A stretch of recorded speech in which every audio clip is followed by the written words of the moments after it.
Seguimos en su programa Orientación en Salud. Ahora tenemos al doctor Wellington Durrujet, que es otorrino, cirujano de cabeza y cuello. Bienvenido. Hola doctor, bienvenido a este programa. Muchas gracias por la invitación.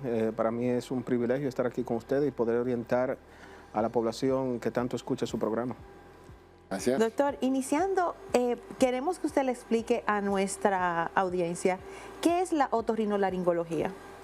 Sí, la otorrinolaringología es una rama es una especialidad de la medicina que se ocupa de las afecciones o de las enfermedades que afectan al oído o a los oídos, la nariz y la garganta, que de sus siglas en inglés, ear, nose and throat, es como se ha traducido pero realmente también tiene que ver con las enfermedades del cuello y concretamente de la laringe, donde están las cuerdas vocales que nos permiten poder hablar. Eso es la otorrinolaringología. O sea que sería cabeza y cuello.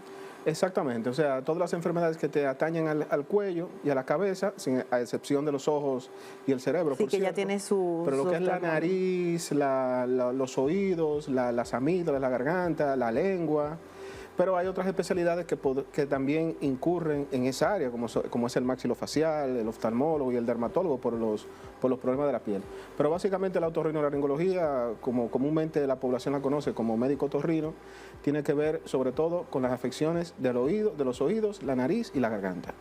Okay. La otorrino abarca muchas cosas, como tú dices, pero cogimos un tema que es muy común entre el pueblo de nosotros, que es la sinusitis. Entonces nosotros queremos saber, ¿qué es la sinusitis? Sí, alrededor de la nariz hay unas cavidades neumáticas, quiere decir que están llenas de aire, llamadas senos paranasales.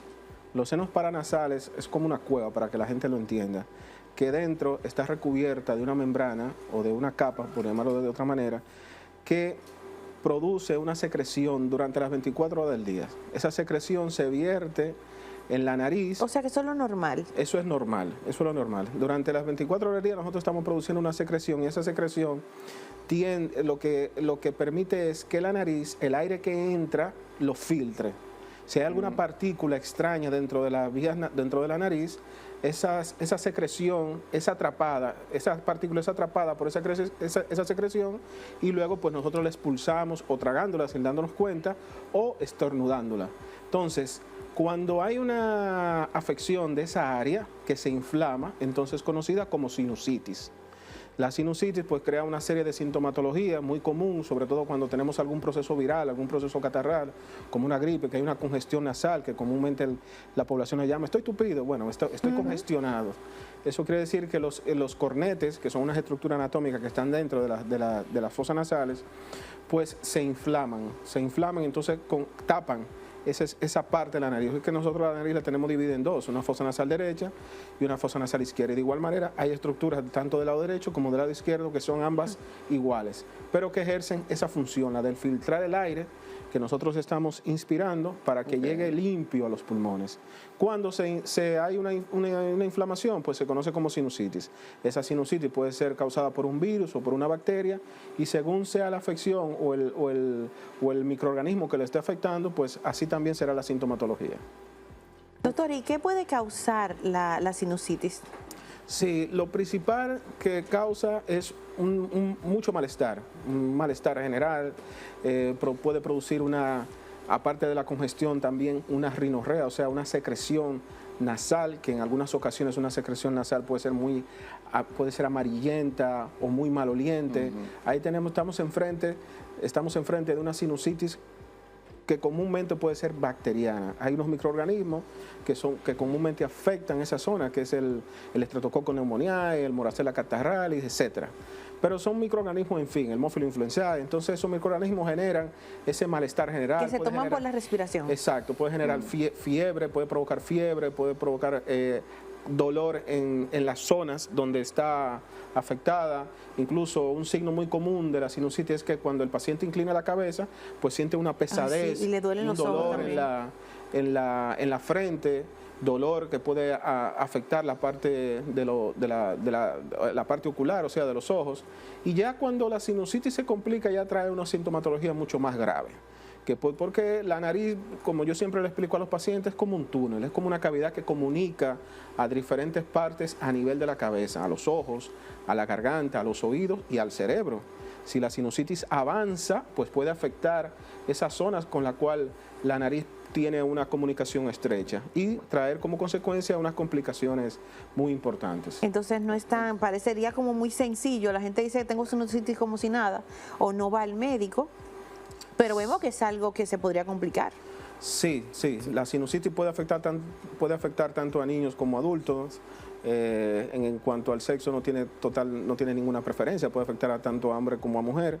Y sí, si no se trata a tiempo puede llegar a tener complicaciones muy importantes, pero por suerte ese tipo de complicaciones solamente se presentan en aquellos pacientes que tienen alguna otra enfermedad que vulnera su sistema inmunológico. Entonces ahí puede esa sinusitis expandirse aún mucho más. Por ejemplo, en el caso de los diabéticos, una sinusitis en un paciente diabético es una sinusitis que hay que tratar debidamente y a tiempo, porque incluso se solapa la sintomatología. Cuando a lo mejor debe de presentar fiebre, no la presenta y puede confundir incluso al mismo paciente y al médico que no lo conoce adecuadamente la sintomatología, pues inclusive llegar a afectar a zonas importantes de nuestro cerebro y en definitiva poder hasta causar una meningitis o un absceso cerebral.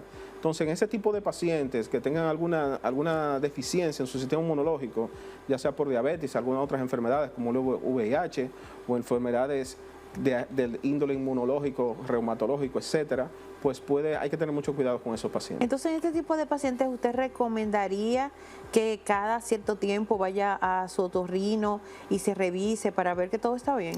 Aunque no tenga ninguna sintomatología. No, siempre se solicita que cuando tenga algún tipo de problema de este tipo, pues visite su médico, vamos a decir, de cabecera, su médico que le está dando cuidado. El médico debe de tener o tiene el conocimiento suficiente como para saber en qué momento debe derivar al otorrino. Ahora bien, como estamos en un sistema donde el paciente puede elegir dónde ir sin antes pasar por el médico de cabecera, sí hay que hacer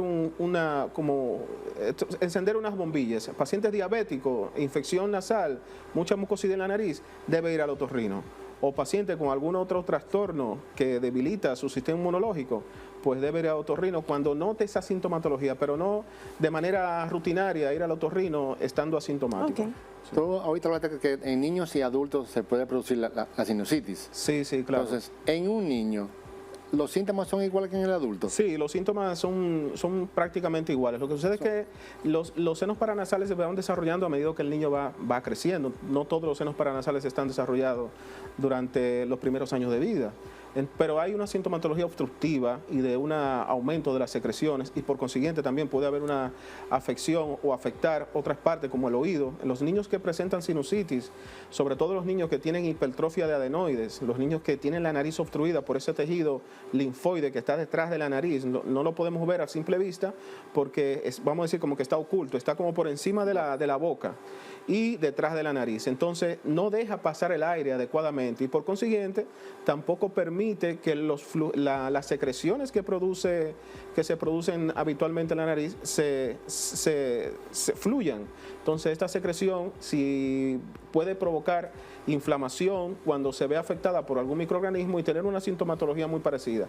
Por suerte los niños toleran a veces mejor que los adultos ese tipo de cosas y también por suerte las madres se preocupan bastante y la llevan directamente al pediatra que con un tratamiento médico suelen mejorar. Okay. Ahora, cuando tienen un trastorno obstructivo muy importante que afecta incluso la cotidianidad del niño, ya hay que recurrir al otorrino porque probablemente en esos casos ya necesita incluso intervención quirúrgica. Doctor, ¿cómo se diagnostica la sinusitis? O sea, yo voy a su consulta, el paciente llega, ¿cuáles son las cosas que usted toma en cuenta para diagnosticar que es una sinusitis? El diagnóstico básicamente es un diagnóstico clínico, quiere decir que con un buen examen físico, una buena historia clínica, se puede llegar al diagnóstico de la enfermedad por parte del profesional, en este caso vamos a decir que del otorrino, pero la sinusitis es tan frecuente que puede ser incluso diagnosticada por un médico general o un médico de atención primaria y cuando él detecta la complicación pues suele derivar al otorrino, sobre todo cuando el manejo del tratamiento no está resultando adecuado o no está provocando el efecto deseado, pero En sentido general, un paciente que acuda a la consulta con fuertes dolores de cabeza, fiebre, congestión nasal, mucosidad abundante, es muy probable que estemos enfrente de una sinusitis. Incluso la sinusitis puede provocar hasta halitosis, o sea, ese mal olor a nivel de la boca puede ser producto de una sinusitis, en estos casos de una sinusitis crónica, porque tenemos que separar la sinusitis aguda de la sinusitis crónica. Una sinusitis aguda, para que las personas me entiendan, es de una evolución mucho más rápida. O sea, los síntomas son mucho más agresivos. En un paciente con sinusitis crónica, los síntomas no son tan importantes, sino que refiere a veces obstrucción y una rinorrea continua, muy maloliente, la halitosis, pero que no repercute en su vida diaria. Lo de la sinusitis aguda sí, entonces inclusive el paciente no puede trabajar por esa sintomatología que le señalé al principio, y en esos casos hay que tratarle médicamente.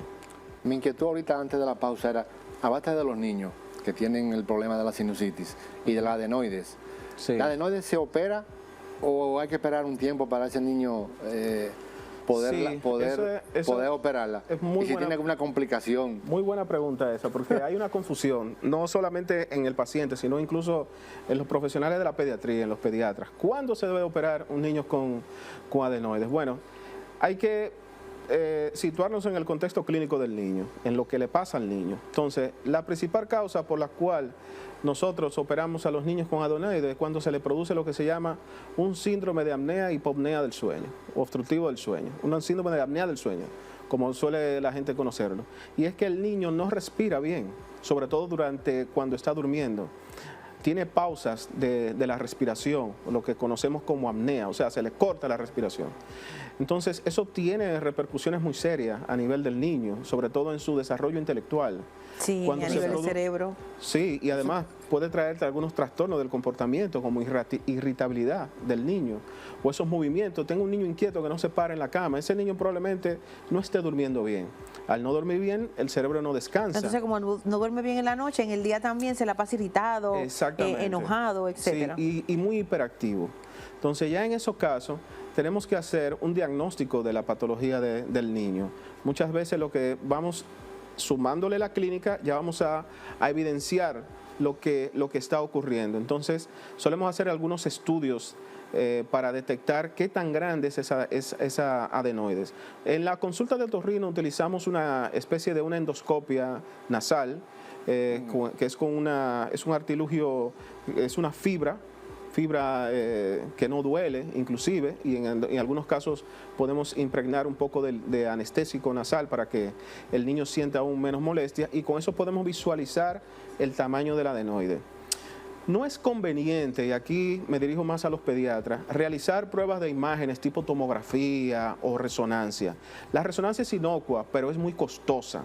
Entonces, cuando ya tenemos otros métodos para hacer el diagnóstico, la tomografía no se utiliza para diagnosticar un niño con hipertrofia adenoidea. Primero, porque no está indicado, y segundo, porque la tomografía emite unas radiaciones que son perjudiciales a largo plazo para el niño. Sobre todo, vuelvo y repito, cuando hay otro método diagnóstico, que es la endoscopia nasal, que te permite visualizar la adenoides, te permite incluso graduar qué tan importante es esa adenoides, y así pues poder ya decidir lo que es la cirugía. Pero la cirugía se decide evidencia y clínica, o sea, lo que le pasa al niño. Hay niños que llegan con una adenoide que el otorrino dice, es bastante grande, pero sin embargo no tiene sintomatología, y quien mejor cuenta la sintomatología del niño es la madre. La madre quien te dice si el niño es muy inquieto, si el niño está roncando, exacto, o si el niño, exacto, o si el niño se le está cortando la respiración. Entonces, tenemos que tener los dos factores para decidir la cirugía, no simplemente por un tamaño aumentado de la adenoides, sino también sumándole lo que nos cuenta la madre. Y también hay otros casos que también pueden producir muchas infecciones de oído, porque la adenoide tapa la fosa tubárica, que es donde inicia un conducto llamado trompa de Eustaquio, que va a proporcionar unas presiones al oído medio, que si no funciona bien, entonces se produce un aumento de secreción, porque hay unas celulitas allí que producen una secreción pastosa que puede infectarse, y entonces el niño presenta lo que son otitis de repetición. En esos casos, cuando está ocurriendo eso, pues el niño incluso podría, si ocurre a temprana edad, por debajo de los 2 años, esto puede interferir con el desarrollo del lenguaje del niño, porque un niño que no oye no aprende a hablar. Entonces ya ahí tenemos un trastorno que podría generarle al niño, porque un niño sordo es un niño que está aislado prácticamente del medio. Entonces tenemos que evitar eso. Cuando esas cosas concurren en la sintomatología, en este espectro añadido a la hipertrofia de adenoides, entonces debemos recurrir a la cirugía. Pero previamente inclusive el otorrino debe de pautar un tratamiento médico, a ver si con el tratamiento médico disminuye la sintomatología hasta el punto de que puedan desaparecer. Volvemos a valorar también los gastos que puede generar esto en los padres. Hay algunos padres que no pueden costear un tratamiento tan a largo plazo para sus niños, entonces debemos valoramos y recurrimos sí o no a la cirugía en esos casos. Entonces, me pregunta ya por ahí, el niño lo tratamos, le dimos tratamiento, no se curó o no el tratamiento adecuado no funcionó. Quizá no está funcionando tanto. Entonces, para que la madre esté tranquila. ¿Alguna complicación con esa cirugía? Sí, claro. Cuando ese niño haya que operarlo. Todas las cirugías tienen sus complicaciones. La primera complicación que siempre decimos es la anestesia. Pero la anestesia ya no hay que tener miedo a ello, porque ya es una de las cosas más seguras que existe. El área de la anestesiología, yo creo que en la parte de la medicina es lo que más ha avanzado. Por lo tanto, un niño cuando se va a realizar una cirugía de adenoides hay que dar una anestesia general. Pero en una anestesia general hay que intubar al paciente, pero el anestesiólogo tiene un control del niño que ante cualquier eventualidad puede solucionarlo. La principal complicación desde el punto de vista de nuestra especialidad de la cirugía del adenoides es que el tejido adenoides es igual al de las amígdalas, o sea, son iguales. Y una de las cosas que tienen las amígdalas es que reciben mucha sangre. Entonces nosotros al cortar el tejido del adenoides pueden sangrar, pero ya existe tecnología para evitar o disminuir esos sangrados en niños que se pueden presentar, pero se presenta en 1 de cada 100 niños operados, en 1 de cada 100. Porque hay algunos niños que por alguna razón tienen algún problema en su sistema de la coagulación, etcétera, o tienen alguna enfermedad que puede predisponer a los sangrados que no conocemos, porque no podemos estudiar totalmente a profundidad cualquier tipo de enfermedad en los niños. Es que cada persona, cada cuerpo es diferente. Exactamente. Entonces se puede presentar, se ha presentado casos, pero gracias a Dios se han solucionado en el momento sin ningún tipo de problema. Y por lo regular los niños, a diferencia de los adultos, evolucionan bastante bien y rápido. Entonces, Wellington, ya no como antes, porque yo me acuerdo, ya no le dejan un tapón ahí en la nariz ahí al niño 3 días con ¿cómo va a ser? ¿En serio? Pobre niño. Esa época de la medicina ya quedaron. No, es bueno saberlo, porque antes y se hacía despierto. Sí, yo no sabía qué pasaba. Se hacía despierto. Antes se usaba y se ponía un niño despierto. Le ponían unos tapones ahí en las fosas nasales y se lo dejaban ahí para que la sangre no solo eso, se solía hacer despierto. Se sentaba el niño, había un camillero, o lo que le llamamos aquí un camillero. Sí, bueno, sentaba al niño, abre la boca y le sacaba la adenoide y rápido y a su casa. Eso ya no se hace así. Gracias a Dios ya no se hace así. De hecho, en hospitales donde trabajé anteriormente, antes de venir a vivir yo soy dominicano, pero antes vivía en otro sitio. Entonces, se suele dejar ingresado el niño 24 horas. Okay. Se suele dejar como precaución, sobre todo en niños que viven lejos o distante al centro hospitalario. Aquí los pacientes que viven muy cerca del centro hospitalario y tienen un contacto directo con el especialista, como es el caso de mis pacientes, pues pueden irse a su casa. Ahora, si un paciente que vive en La Romana o vive en El Ceibo, pues solemos dejarlo 24 horas ingresado porque los episodios de sangrado ocurren sobre todo durante las primeras 24 horas. Entonces, por eso debemos prevenir cualquier situación que se pueda presentar. Okay. Sí. Doctor, ¿algunos consejos finales sobre el tema de la sinusitis? ¿Algo que quiera dejarle dicho a nuestros televidentes? Sí, claro que sí. Bueno, en el caso de la sinusitis, cuando tengan una sintomatología o tengan un cuadro clínico como el que hemos señalado en el día de hoy, pues diríjase a su médico de confianza. Si no tiene un médico con el cual usted suele tratarse sus problemas de salud, pues diríjase y haga una cita con el médico especialista, que en este caso es el otorrinolaringólogo, donde podemos tratar otro tipo de afecciones que también incluso pueden traer trastornos psicológicos por causa por ejemplo, problemas del oído, etcétera. O sea, cualquier problema tanto del oído, la nariz y la garganta, acudan a su otorrino o a su otorrino más cercano o a su médico de confianza. Wellington, queremos darle las gracias por su tiempo. Gracias. Las puertas están abiertas. El tema de otorrino es bastante amplio, como Bueno, dijimos, así que habrá una segunda oportunidad. Y nada, gracias por venir. Perfecto, no, gracias a ustedes por invitarme a este programa, muy bonito, por cierto. Gracias. Que les exhortaré a mis pacientes que también lo vean, porque van a recibir muy buena orientación en cuanto a su salud. Gracias, doctor. A usted. Gracias por su sintonía de cada semana, de verdad que les agradecemos mucho. Sigan ahí, manténganse escribiéndonos en nuestras redes, están apareciendo en este momento en pantalla. También las redes de los profesionales que ustedes ven aquí siempre también aparecen por si quieren escribirles, porque si quieren consultas, etcétera. Nos vemos la próxima semana y ya ustedes saben, la orientación sobre su salud certera y correcta está en este programa.